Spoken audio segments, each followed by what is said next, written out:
Hi, this is Dr. Toby, your host on health and wellness. Thank you for joining our show today. We have a special guest, Dr. Carl Mangum, Associate Professor of Nursing at the University of Mississippi Medical Center, a psych nurse practitioner, a PhD in leadership, and the president of the Mississippi Nurses Association.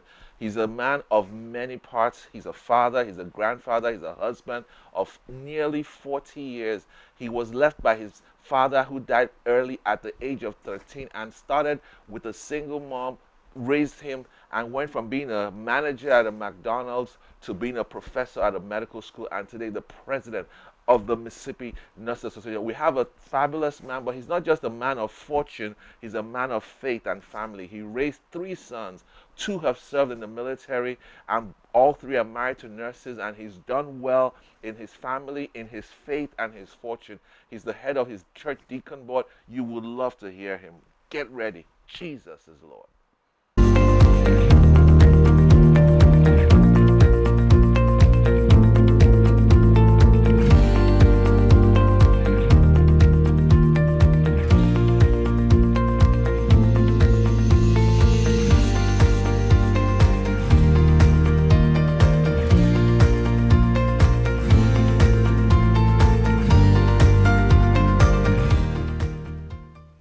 Hi, this is Dr. Toby, your host on health and wellness. Thank you for joining us.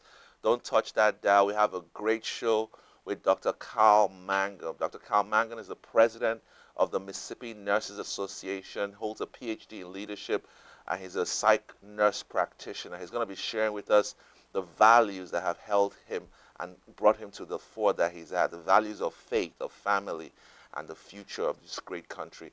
We're privileged, we're honored to have in our studio today Dr. Carl Mangum. Thank you so much, sir, for coming. Real honor having you on the show. Thank you so much. Honored, honored. And I've worked with Carl at the University of Mississippi Medical Center, and stellar human being, stellar. I didn't tell you, probably has some, he'll talk about that later, paramilitary or military background, and he served the nation in several capacities. And he's not just a nurse, he's not just the president of the Mississippi Nurses Association, he's a husband, he's a father, obviously he's a grandfather as well, and he's one of the leaders in the University of Mississippi, and he is the president of the Mississippi Nurses Association.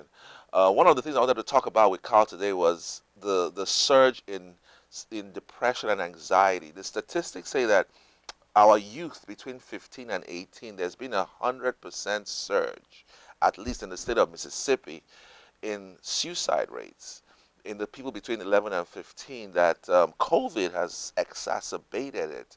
You know, we used to think of suicides as older white men, and today we are seeing younger black females jumping off bridges and doing things they normally wouldn't do.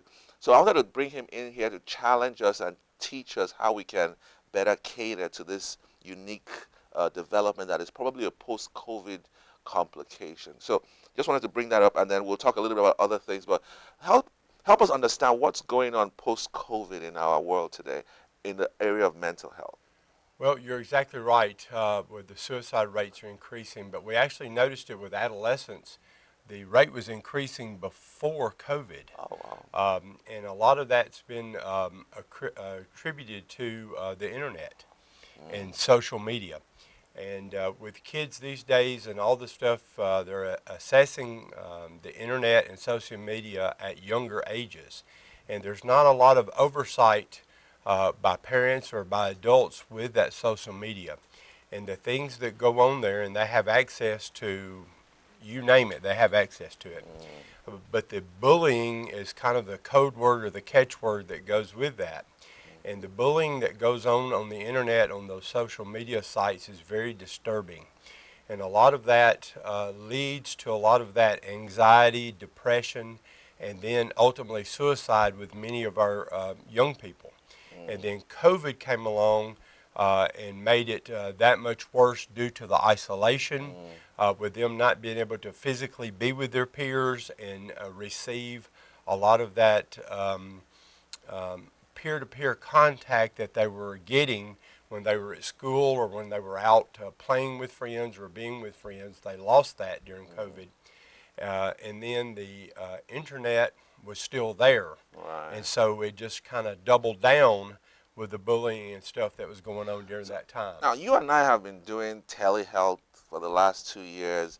I mean, we as adults, I mean, technically, a lot of adults, I think, don't mind spending time alone. But it sounds like, and I could be wrong, it sounds like teenagers need the bonding, need the affirmation, need the, nurturing or impact of others more. Is that true? Am I Well, part missing of something? yeah, part of the maturation process is that learning to give and take with Hmm. teenagers and even younger kids, school age kids. It's not that the adults don't need it. It's that we do need it, but we're kind of already through that growing phase, through that learning and Mm, experimenting phase of how to interact with other people. We've kind of already mastered that to a certain degree, right. and so we don't have to go look for it. On a positive note, the people that are kind of introverted, they've done quite well during COVID because they like being alone, and they Mm, only have one or two people usually they interact with. It's the extroverted people that have really done really bad with COVID, and so that's one of the things that's very interesting. right. Um, but with the kids, it's that learning process and that interaction that they need, and it is Mm. part of that growing up But part. I think I'll just highlight something you said. Everybody needs somebody. Yes, No man is an island. And I think before COVID, people felt, oh, I can handle life by myself. But 2 years by yourself, you find out that you don't look or feel normal. When you can't touch people, that's right. talk physically in person to people, hug people, you now realize the benefit of that touch, That's right. that feeling of affirmation and connection with people. So I mean, we've always said it in church, that it's good to be connected to a local body. It's good Yes. to don't be an island. But I think even after COVID, people have seen this is real. It You is, know. and people need the touch. They need that. It's the human nature. Not everyone's a hugger, but being able to go up and hug or shake a hand or pat someone on the shoulder, just Hmm. that physical touch or that kind word, and a lot of that you see. I know there's a lot of T-shirts going around today. Is be kind to one another, Hmm. and that's a big thing. But being able to do it in person, it makes all the difference in the world to see their face, to see Mm. their response, and to know and feel their warmth. And there's an old nursing diagnosis that goes out there. It's energy field disturbance, and I used to tell my undergraduate students that was my favorite one. Uh, and in doing so, the idea behind it is that as humans, we have a natural energy field, and if you know anything about the heart, has positive and negative energy of the heart and Hmm. how it beats and contracts, and that we give off energy. And if you've ever had an electrical shock from uh, um, from that touch, when you touch metal and you've been on some shag carpet, you'll know that energy is real and there. Hmm. And so, when my point with all that is that the human condition, the human need is to have that human touch at Human some point touch, or right? another. And if you think of failure to thrive with infants and things like That's that, true. all that's well documented, and it's a very real thing. And Mm. if you leave that infant alone and don't touch them and no human interaction, they're going to suffer. Failure to try. Yeah. Wow, you're right. That's true. That's true. That nurture and nature play a big role. Give me so I want to ask a very I don't know if it's a sensitive question, but did the military play a role in your ability to use the team model? Because I'll tell you, as a physician, we haven't been totally well trained in the team model. Physicians tend to be loners because they feel, I know what I want to do, I'm going to get it done, I'm going to see the outcome. But I noticed that in other professions, like the military, you don't go out and fight your enemy without somebody covering you, right? Right, but there's two things with the National Disaster Medical System is what I've been a part of, and it Right, is a right. kind of a paramilitary organization. Although we are civilians, we work as a team, and we follow a lot of the same things that the military does. No one's ever out on their own. There's always a minimum of two of us, even if we're, going into a store. There's always two of us. And the other thing is in the psychiatric mental health world, we've used the team concept now for 50, 60 years, where the treatment team comes together and all members of the team are in the same room and we discuss the patient, discuss the plan, discuss the outcomes, and where that treatment team idea in mental health, we've been using that again for decades, where a lot of the rest of the medical community has really just started using it over the past 10, 15 years, where you hear treatment, the term treatment team. And like I said, in mental health, we've been using it for decades. And so my training and my experiences, we've been using it for a long time. And so that really has played a part in what I do, plus my experiences with disasters and the National Disaster Medical System, where it's the team concept, it's all for one, one for all, kind of Three Musketeers type thing, and you have to look out for everyone else, and everyone has a role to play, and it takes everyone to accomplish the mission, and that's kind of the idea behind it, and it's the same thing when it comes to healthcare, and even in mental health. It takes all of us to accomplish the mission of getting the patient better and to get them to their fullest functioning state. Right. And that's kind of the idea behind it.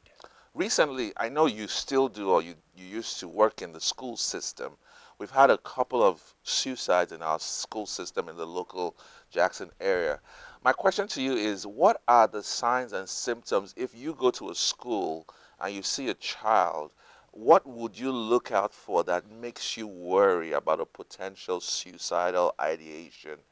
Is it the body language? Is it the words? Because we heard this young girl said, I'm going to kill myself. So what would you tell my audience, maybe mothers, fathers, sisters, siblings, teachers, guardian counselors, what would they look out for in that student and maybe give them a sense of alarm? And then what would you do if you heard that? What would be your next step? That's an excellent question.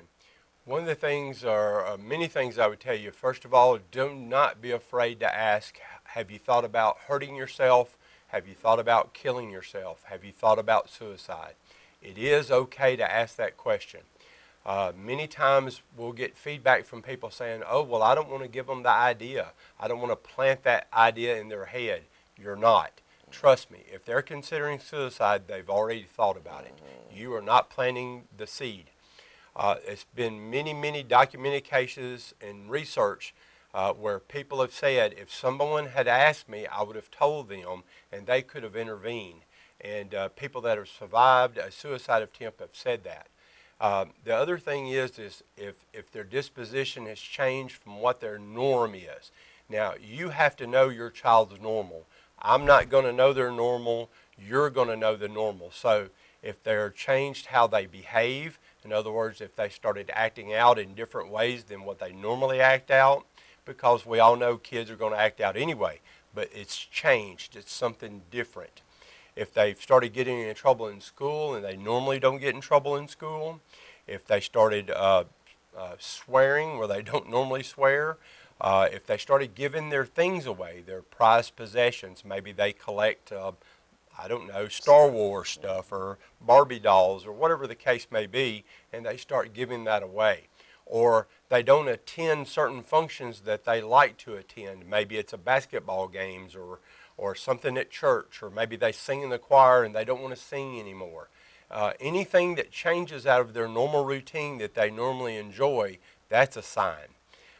If they start saying, I just don't feel good, I'm sad, especially with younger children, it'll develop more of a physical sign, or they become really irritable. Especially with younger children, that's how it usually manifests itself, is an irritability. With the school age, the middle school, high school kids, they're just you're gonna notice a change in them, and they may verbally say things like, I just wish I wasn't here, or I would be better off dead, or I wish I could get a gun, or they may say things off the cuff like that. And if they do, you need to take each one of those things seriously, because they may just be throwing you a hint. They may be throwing up a thing saying, hey, I'm looking for help, and they're trying to throw you a hint that I need help, or I wish you would listen to me, or I wish you would ask. And those are the hints. And a lot of times people say, well, there were hints there, but nobody picked up on them. Those are the hints. And so any of those, do not be afraid to ask the child that. And if they say yes, you need to call and get help. If you think a suicide is imminent, do not be afraid to call 911 and get them to a hospital. Get them to the emergency room and let them assess them. It may be warranted that they need to be admitted to the hospital. It may not be. It may be that they need to be checked out, and maybe they can go home and then be seen outpatient. But it's one of them that you need to let the professional do an assessment and then go from there to get them help. It's one of those things that you do not want to take the chance. Right. And of course, if you have firearms and things like that, they need to be secured where the person cannot get a hold of them. That is paramount. Here in the United States, you have your right to own your firearm, but you also have the responsibility to protect it and to secure it and to do what you're supposed to do with it to protect others around you, especially if you know you have a young person that may be suicidal. And you have to take care of it that way. And it's to protect them. Thank you so much. That's pretty awesome. Now, I'm going to just use this young lady, unfortunate, as an example. She said she used the statement that her mother was, I think word was, not making her feel good. Or I wouldn't say bullying. Obviously, your mother can't bully you, but I think there was a question about bullying and then home disapproval. And I can't, maybe you know more about it. So my question to you is this: what role does bullying, what role does family disharmony play in teenage suicide? It plays a lot. I mean, overwhelmingly a lot, both of them, or one or the other. And it can be both. And let me expound on that. Bullying definitely does, especially with the cyber stuff that's going on these days, with social media especially. At home, many people with fragmented families these days, and there's nothing down on fragmented families. They're fragmented for many, many different reasons, and some of them can't not be helped. Okay, I grew up. My father passed away when I was 13, so a lot of my informative years as a middle and older teenager, it was just me and my mom. So. So I understand some of that, at least from the child perspective. But the fragmented families out there, and that causes a lot. It puts a lot of pressure on that one single adult, whether they're male or female, it doesn't matter. It's a lot of pressure on them, and they're very busy. Many of them are working 1, 2, 3 jobs to fund the family. And with the child, a lot of times are I don't want to say unsupervised, but they don't have that adult around, and a lot of times the parent is still being stringent on them, and it's just a lot of bad things going on. A lot of times what I see in my practice is the teenage child is not always being taught or counseled on what is normal, how to behave, or what to expect as they're growing up, maturing. And one of the things that we look at is kids don't understand that all of a sudden one day they're not going to appreciate mom and dad. They're not going to appreciate their parent or parents, and that they're going to argue with them a lot. And it's just one of those things, and they don't understand that all of a sudden they're becoming an adult, even though they're 15 or 16, and they're not quite old enough yet to make those big decisions, but they're changing. It's that maturation process, and they're going to start butting heads with mom or dad or grandma, a lot of times any adult, and they're going to have their own thoughts, their own way of doing things, and that's going to cause friction. And then that's where some of that comes from, and then all of a sudden parent comes down hard on them, and child becomes distraught. Their anxiety goes up, they become depressed, they can't go out with their friends or whatever the discipline is, or the I don't want to say punishment, I want to say discipline, and then that causes one thing leads to another. They become depressed and things like that. Now, sometimes in Scripture it talks about the father not antagonizing the child, Not the son. provoking. I That's use right, King James, so and provoke. Yeah. not provoking. And a lot of times, parents will provoke the child, and it's like you're just egging them on. You're like, let's see how far and push the kid, and you don't need to do that. You should do all things in love, Right. and what you're doing is you're trying to teach that child how to be an adult. And there's a couple of things as parents we need to do. Is number one is to teach your child how to make decisions. That's one of the biggest things that you can do, besides telling them about Jesus. That's Right. number one. Number two is teach them how to make decisions. Number three is to teach them how to cope. And that's the other point of this with our Right. kids and social media, the bullying, and the suicide. We're not teaching children these days on how to cope. And one of the things that you hear about, and I know when I was a kid, and I don't know if you heard it when you were a kid, sticks and stones may break my bones, but words Words will don't. never harm me. Well, these days, words are Words are harming harming people. people. It's harming them so bad, it's killing them. Cyberbullying. Yes, Right. and that's the thing about it is we're not teaching our kids how to cope. And if somebody says, "Well, your pants are ugly," and you're ugly too, well, if they said that to me, when I was a kid, I was like, "So, who cares? Your pants are ugly too." And I'd move on and didn't think anything about it. These days, if that's said though, they're like, "Oh no," and they'll get depressed and go Insecure. in their room, and Right. it just you know, I mean, it's just amazing, and we're not teaching kids how to cope, and that's part of the problem.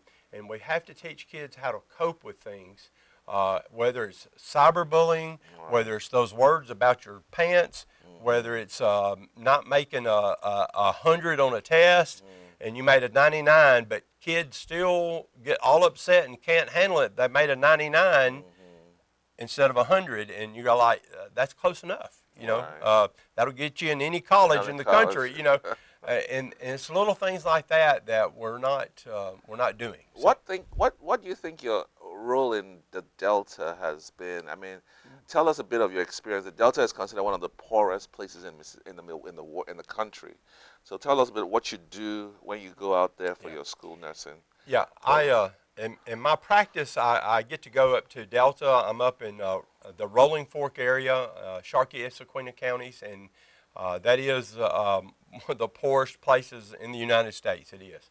And up there, and I love the kids, I love the people, and we have some school-based clinics that are up there that are run by the School of Nursing, and it's a great experience. I'm able to take students with me. We have medical students that go also, and the problems those kids have are the same problems the kids in Jackson have. It's the same problems kids everywhere have. The only difference is it's a very small rural community, and everyone knows everyone, and that's a problem within itself. And I don't know if you've ever grew up or lived in a very small town, but everybody knows everybody, so everybody knows everybody's business or tries to know everybody's business. I'll leave it like that. But the issues are the same. The bullying's the same. The cyberbullying's the same. Um, um, eh, the issues are the same, Right. essentially.